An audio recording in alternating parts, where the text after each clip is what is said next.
It's my feel-good breakfast show. When it comes to our pets and deadly disease, rabies is probably top of mind, and rightfully so. Rabies doesn't only pose incredible harm to dogs, but it can easily be transmitted to humans as well, causing severe health consequences. Just how severe, we're going to hopefully find out now. Joining us this morning to tell us everything we need to know about rabies is the ultra cool vet, Dr. Karin Brink from Ultra Dog. Dr. Karin, great to connect with you, albeit around a pretty negative subject matter, but how are you? Fine, and you?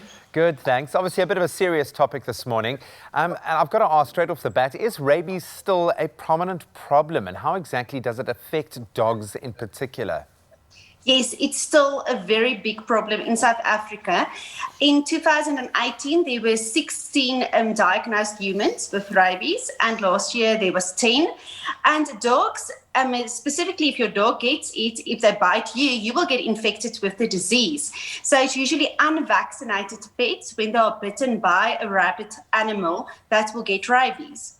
So how then can we spot if they are affected by it? What are the warning signs? Okay, we all know the basic vicious, aggressive animal foaming at the mouth. That's the picture we have in our minds when a dog has rabies, or a pet has rabies, or any animal has rabies.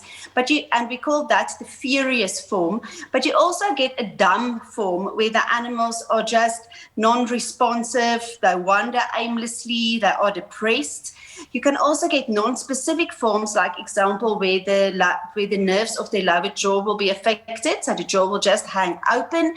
You will get animals that suddenly changes behavior. A wild animal becomes tame. You will get a wild animal coming to interact with you, but it's not normal, or a tame animal suddenly becomes wild. Pets eating stones, or pets being sensitive, or animals being very light sensitive. That is some specific symptoms of an animal infected with rabies. So you've said that obviously humans are capable of contracting rabies, and it's happened in several instances this year alone.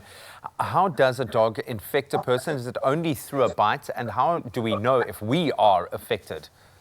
It is definitely only through a bite, and it can be various animals that can actually infect a human. It can be dogs, cats, bat-eared foxes, cattle, mongoose, and bats. So when an animal is infected, they will infect you through a bite. And unfortunately, the moment you realize you're showing symptoms, it's actually too late. It's a fatal disease. Then it can't be treated.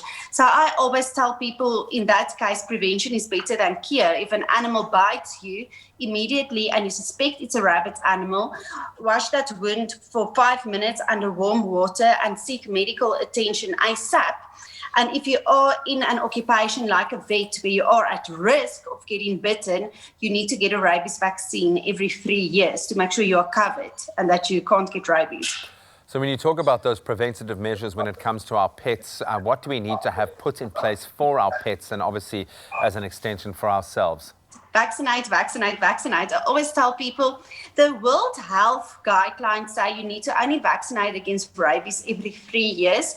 But as a practice, when I was still practicing, we always advised to do it every year, because it's a disease that is still prevalent in South Africa. We are not free of rabies, and you would rather want your pets to be covered. So the best thing to do is to vaccinate. And if you suspect there is a rabid animal that you have seen, contact your local state vet or government, that I can actually get rid of that animal to prevent exposure to humans or other animals to carry the disease. I think now that we know how serious it can be, in fact fatal for humans, and we know the damage it can do to our pets, our dogs in particular, we've got a responsibility to help to protect each other as well. Doc, thank you so much. I know a difficult topic to talk around, not very positive, but something that we really do need to think about. So thank you so much for your insights. Yes. It's a pleasure. If you have any more questions about rabies, or in fact anything else related to your pet, you can visit the Ultra Pet website and engage directly with Dr. Karin in the Ask Dr. Karin section. She really can answer any of your pet-related questions. But until then, keep your dogs vaccinated at least once a year and safe and healthy as well.